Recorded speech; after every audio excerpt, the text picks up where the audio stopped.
আসসালামু আলাইকুম প্রিয় দর্শক, প্রধান উপদেষ্টা ডক্টর মোহাম্মদ ইউনূসকে লক্ষ্য করে একজন রাজনৈতিক নেতা বলেছেন যে এই অন্তর্বর্তীকালীন সরকারের যে প্রধান উপদেষ্টা ডক্টর মোহাম্মদ ইউনূস উনি লন্ডনে গিয়ে সিজদার মাধ্যমে নির্বাচনের ওহী পেয়েছেন এবং তারপরে আরো বলেছেন যে আপনি ওহী পেয়েছেন বটে, কিন্তু আপনার এই সিজদাটা ঠিক হয়নি। আপনাকে ওইখানে সিজদা না দিয়ে সিজদা দিতে হতো বাংলাদেশের জনগণের প্রতি, কারণ জনগণ আপনাকে বসিয়েছে। কে বলেছে? একজন রাজনৈতিক নেতা বলেছে, সুপরিচিত রাজনৈতিক নেতা। এখন প্রশ্ন হলো, এই রাজনৈতিক নেতাটা কে, কোন দলের? নামটা বলি, উনি এনসিপির একজন নেতা। আমি জানি এনসিপির নামটা শুনে অনেকে হয়তো বিস্মিত হবেন, ভাববেন আরে এনসিপি তো ডক্টর ইউনূসেরই দল, তাহলে এনসিপির একজন নেতা এই কথা বলে কেন?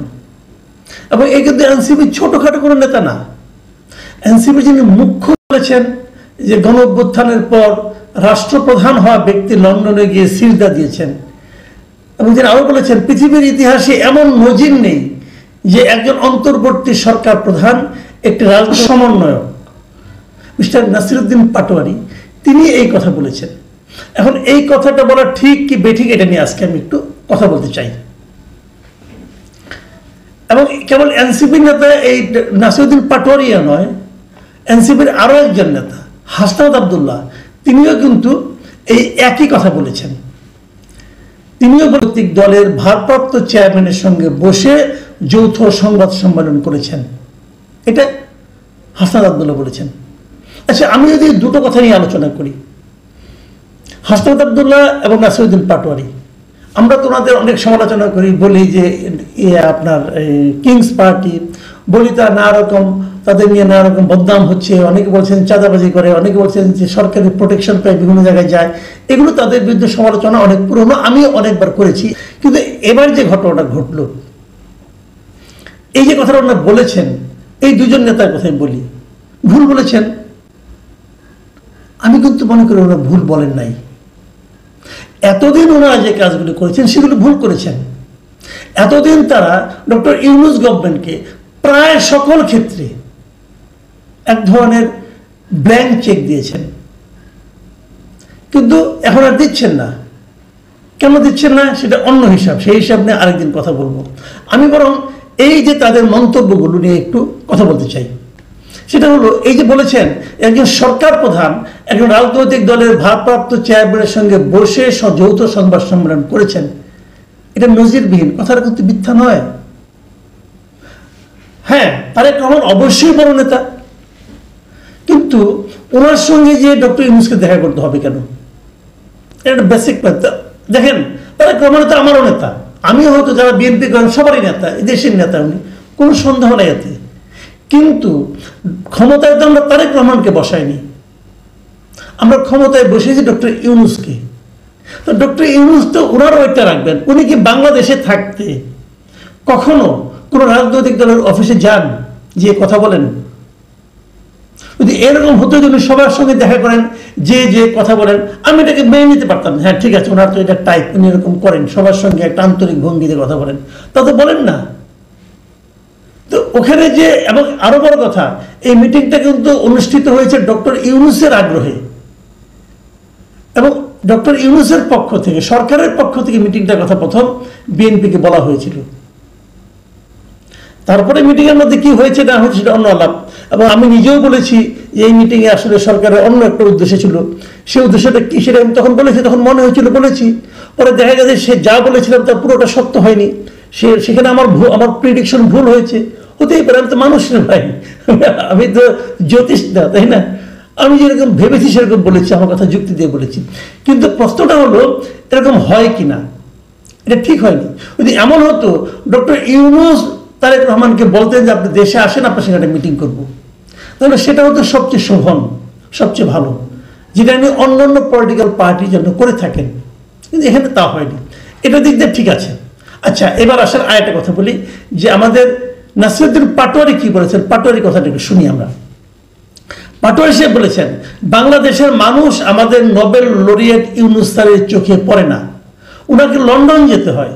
তিনি লন্ডনে গিয়ে সিজদা দিয়েছেন, সিজদার মাধ্যমে ওহির মাধ্যমে উনি আদেশ পেয়েছেন, সেটা একটা প্রেস রিলিজের মাধ্যমে জানিয়েছেন বাংলাদেশে ফেব্রুয়ারিতে নির্বাচন হতে হবে এই সংবিধানের অধীনে। কিন্তু আপনার সিজদা তো ঠিক হয়নি, আপনার সিজদা দিতে হবে বাংলাদেশের জনগণের প্রতি, কারণ জনগণ আপনাকে বসিয়েছে, সেই সিজদার মাধ্যমে আপনি সঠিক দিক নির্দেশনা পাবেন। এই কথাতে বলেছে, এটা আমি কিছু কথা বলি আপনাদেরকে এখানে। এক নম্বর কথা হলো, ফেব্রুয়ারিতে নির্বাচন হতে হবে, এটা কিন্তু ওই সিজদার মাধ্যমে পরিস্থিতি তিনি জানান নেই। ফেব্রুয়ারি নির্বাচনের কথা উনি স্পষ্ট করে বলেছেন গত 5 অগাস্ট জাতির উদ্দেশ্যে দেওয়া ভাষণে। ওখানে যেটা হয়েছিল, একটা যৌথ ঘোষণা হয়েছিল, সেখানে বলা হয়েছিল যে উনি নির্বাচন করতে চেয়েছেন এপ্রিলে, কিন্তু যদি সংস্কার সব ঠিকঠাক মতো হয় তাহলে রমজানের 1 সপ্তাহ আগেও হতে পারে। উনি কনফার্ম করে বলেননি, কনফার্ম করে বলেছেন গত 5 আগস্ট। কাজে এই জায়গাটাতে নাসিরউদ্দিন পাটোয়ারি একটু রাগের মাথায় হয়তো বলেছেন, আমার কাছে মনে হয় এটা ঠিক নয়। এখন আসেন আরেকটা পয়েন্টে বলি। উনি বলেছেন সিজদা দিতে হবে বাংলাদেশের জনগণের প্রতি, কারণ জনগণ আপনাকে বসিয়েছে। এই জায়গাটা যে সমস্যা, জনগণ কি চায়, জনগণ ওনাকে বসিয়েছে, এই যে কথাটা, এটা কিন্তু ডক্টর ইউনূস শুরুর দিকে বলেননি। উনি শুরুর দিকে বলেছেন ছাত্ররা আমাকে বসিয়েছে, এবং শুরুর দিক থেকে দেখা গেছে ছাত্ররা যা চেয়েছে উনি তাই দিয়েছেন। এখন হয়তো ছাত্রদের সঙ্গে কিছুটা ঝামেলা হয়েছে, মানে ছাত্ররা যা চাচ্ছে তা পাচ্ছে না, অথবা ছাত্রদের কাছ থেকে উনি যা চেয়েছিলেন, যা ভেবেছিলেন যে সব কিছু দেওয়ার পর ছাত্ররা তার হয়ে যে কাজটা করতে পারবে, সেই কাজটা এখন আর ছাত্ররা করতে পারবে বলে হয়তো তিনি মনে করছেন না। এই জন্য উনি ছাত্রদের উপর আস্থা রাখতে পারছেন না। ঝামেলাটা এই জায়গায় হয়ে গিয়েছে। জনগণের প্রসঙ্গটা এই ছাত্রদের পক্ষ থেকে যখন বলা হলো, এবার আমি খুব খুশি হয়েছি। হ্যাঁ, বাংলাদেশের জনগণকে গুরুত্ব দিতে হবে, বিদেশকে না। আমি কিন্তু শুরু থেকে একটা কথা বলছিলাম যে বিদেশি লোক এনে আপনারা কিন্তু এখানে সংস্কার করার চেষ্টা করেন না। এবং ডক্টর ইউনূস কি করেছেন, শুরু থেকেই বিভিন্ন পোস্টে উনি বিদেশি লোক নিয়ে আসছেন। বিদেশে মানে যারা বিদেশে থাকেন, মানে দ্বৈত নাগরিক, বাংলাদেশে জন্ম কিন্তু এক পর্যায়ে বাংলাদেশ ছেড়ে ওরা বাইরে চলে গেছেন। কেন চলে গেছেন? কেন চলে গেছেন? ওই দেশকে সেবা করার জন্য গেছেন, আর কিছু না।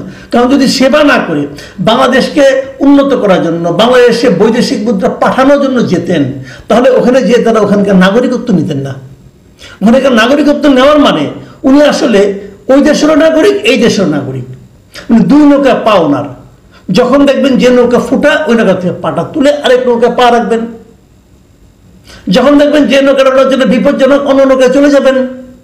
এই যে সুবিধাবাদী ক্যারেক্টার, এই ধরনের লোককে এনে উনি ওনার উপদেষ্টা, ওনার পরামর্শক এবং